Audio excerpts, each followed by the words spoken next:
What's up, YouTube, and welcome back to Talkin' TV, specifically the top 10 list segments. So let's talk about bottle movies. First off, what the hell is a bottle movie? I'll tell you. It's defined as a movie that's set predominantly in one location, typically a small one at that. It's one of those caveats that filmmakers and screenwriters love because it allows for them to play around with the different types of scenarios that their characters can go through within just one setting.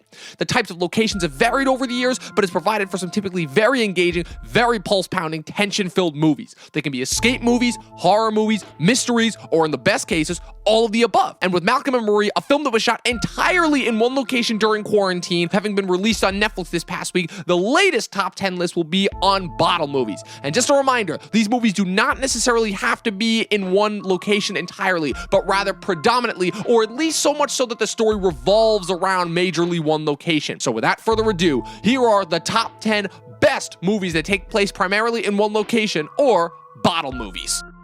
127 hours. This brings us into the subgenre of bottle movies that could easily be described as this guy just insert action here for 2 hours. In this case, James Franco with his hand stuck behind a rock for about an hour and a half. But leave it to Danny Boyle to take the real-life story of hiker Aaron Ralston and his headline-making accident and turn it into a taut and engaging thriller. It also helps that the first 15 minutes prior to the accident is just James Franco doing cool athletic stuff, hitting on girls, and just, being his usual James Franco pre-cancellation. But then he grabs the wrong loose pebbles, falls, and becomes stuck in a cannon with only a little bit of water left and his hand trapped behind a massive boulder. We then become stuck with Aaron for the next couple of hours as he attempts to escape, then becomes focused on his own survival, hallucinating all throughout about his life, what he's done with it, what he plans to do with it should he escape, and really all the things that one ends up doing when trapped in a scenario like this. It's been done in other movies, but it's done particularly well here, and it culminates in one of the more gruesome endings, but necessary when it becomes clear that all other options have been exhausted. Like all of the Danny Boyle movies, it's an experience to behold, and unlike most other cinematic experiences.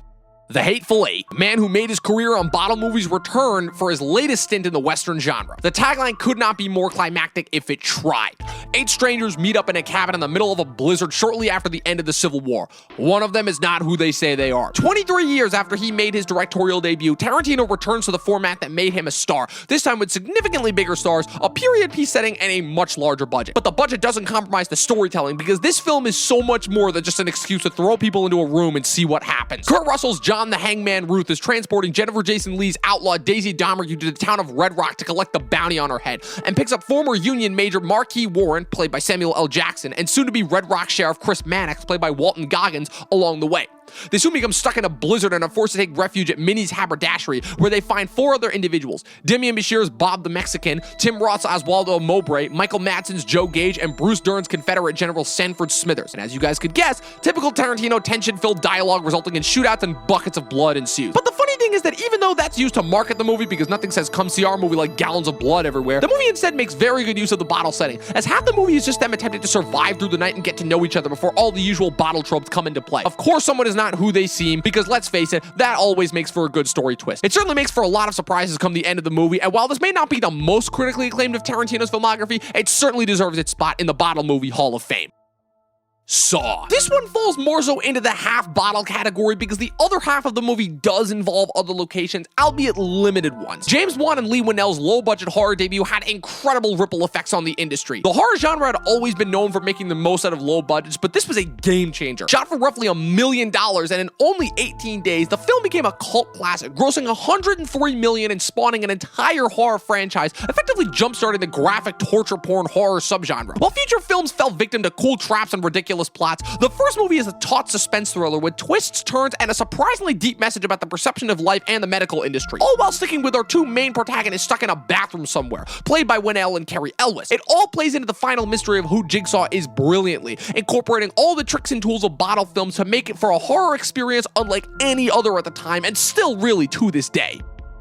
10 Cloverfield Lane. The Cloverfield franchise is, like many other Marvel copycats that emerged in the second half of the 2010s, a complete mess. The original Cloverfield was developed by J.J. Abrams' Bad Robot production company after his tremendous success that he had directing the 3rd Mission Impossible movie, with Lost alumni Drew Goddard set to make his directorial debut. However, what started out as yet another found footage movie, this time about a giant monster that invades New York, ended up taking on almost a second life of its own when the movie's viral marketing campaign took off, with people buying into the Blair Witch-like marketing, believing that the events that they were witnessing was real, as the mock website made it look like a government conspiracy. Ah, the early days of the internet. 8 years later, Bad Robot came back to it with another viral marketing campaign and a brief trailer attached to Michael Bay's 13 Hours, The Secret Soldiers of Benghazi movie. This film, shot completely in secret under a different name, opened up in March of 2016, and this time sees Mary Elizabeth Winstead's Michelle being abducted by John Goodman's unstable character Howard Stambler and kept in his basement, claiming that the world has been destroyed by something and that the environment is toxic. What makes this film so fascinating is how it uses that as the perfect backdrop to disseminate Howard's growing insanity and paranoia.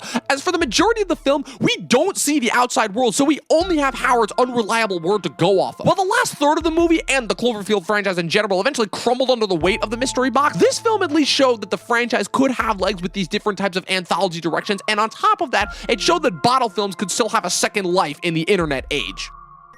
Talk radio. This one's a lot less talked about, which is a crying shame considering it's got probably the most relevant subject matter of any entry on this list. The film is an adaptation of a play by Eric Bogosian and Ted Savinar that's partially based on the assassination of real-life radio host Alan Berg. Bogosian portrays fictional radio talk show host Barry Champlain, who's known for his aggressive, brutally honest style and his no-nonsense fervor when it comes to dealing with the various and assorted people who call into his show. However, when it's revealed that his show is going nationwide, he starts to seriously consider the implication of what he says, which causes him to go off the rails with his already abnormal call-in guests. The film, which acts almost like a spiritual successor to 1976's Network, once again brilliantly critiques our obsession with media, while at the same time pointing the camera right in our face by blatantly stating that the media does not care about the holistic spread of information unbiased, but rather that is run by a bunch of people whose only interests are their own, and the more fervent and crazy we are as a people get, the more money they make. It also fits nicely into the bottle genre because with the exception of 3 sequences, we never leave the radio station, which starts to feel claustrophobic as the pressure starts to crash in on Barry's world. But instead of doing the movie thing and learning his lesson, Barry instead leans into it, berating the people even more and even questioning what the point of life is. In the end, he goes out exactly the way he was expecting, shot dead by one of the many people he insulted, mimicking the real-life Berg's assassination. Most of the other entries on this list simply show what one can do with a closed setting, but Oliver Stone with this film showed instead what can be accomplished with a closed setting.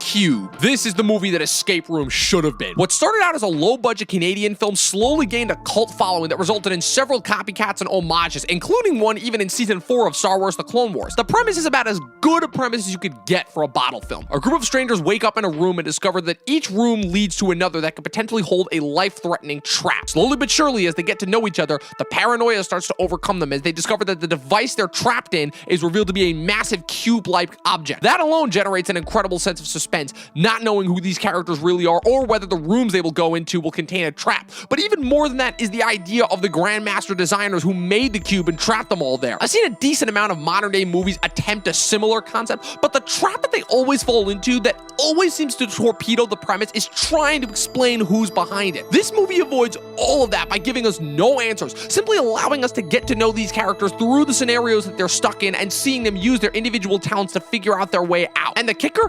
It's the ultimate low-budget exercise, as all the rooms look exactly the same, so they can use the same set for the entire thing. It's the film that should be recommended whenever someone wants to learn how to make a suspenseful, engaging movie with barely any budget and one location, which of course makes it the perfect bottle movie.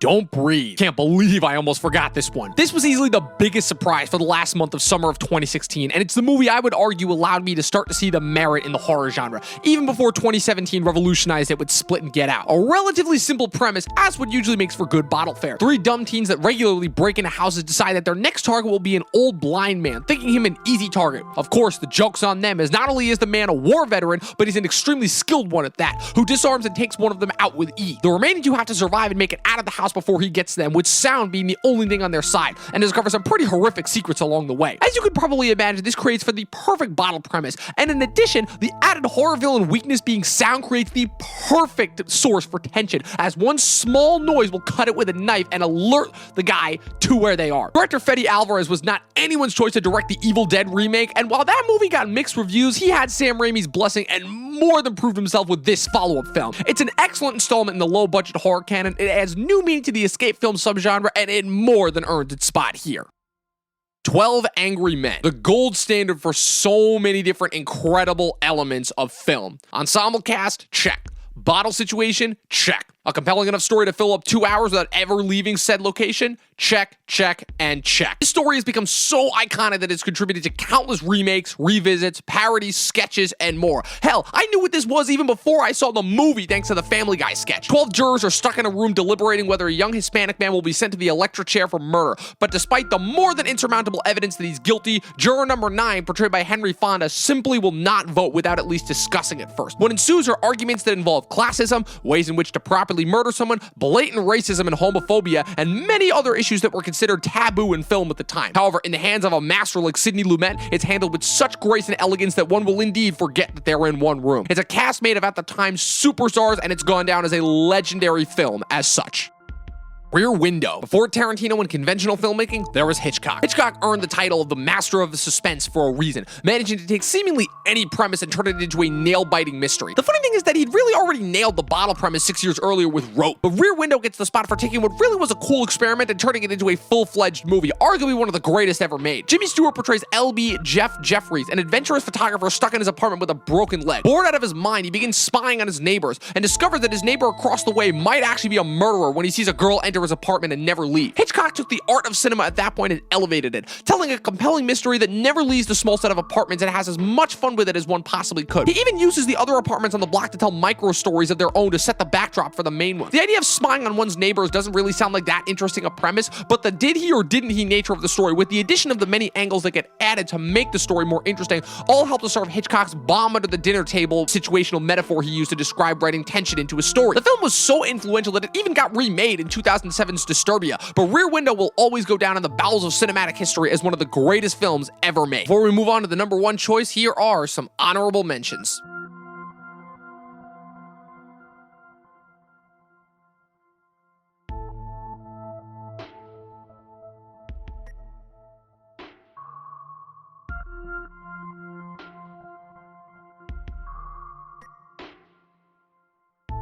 Reservoir Dogs, the ultimate bottle movie by the ultimate bottle director. Quentin Tarantino made his mark on the film industry with his debut, and there's a reason why this film still holds up as the greatest feature film debut since Citizen Kane. It follows 5 jewel thieves hunkering down in a warehouse after a diamond heist gone incredibly wrong, with the tension only rising once they figure out that one of them sold them out to the cops. Tarantino uses the limited resources and micro budget to tell the story of what happened after the heist, while juxtaposing the main story with flashbacks showing how the characters came to where they are now. It sounds so simple, and it should be, because often the best stories are simple to understand, but its exceptional cast, whip-sharp dialogue, and pop culture references were so beloved that they contributed to a sharp shift in culture, with black and white suits becoming the go-to for many Halloween costumes and a swift rise in status for many of the character actors and B-level stars here. It was the beginning of a long career for Tarantino. It reshaped what movies could be, and the movie never leaves the main location with the exception of the flashbacks.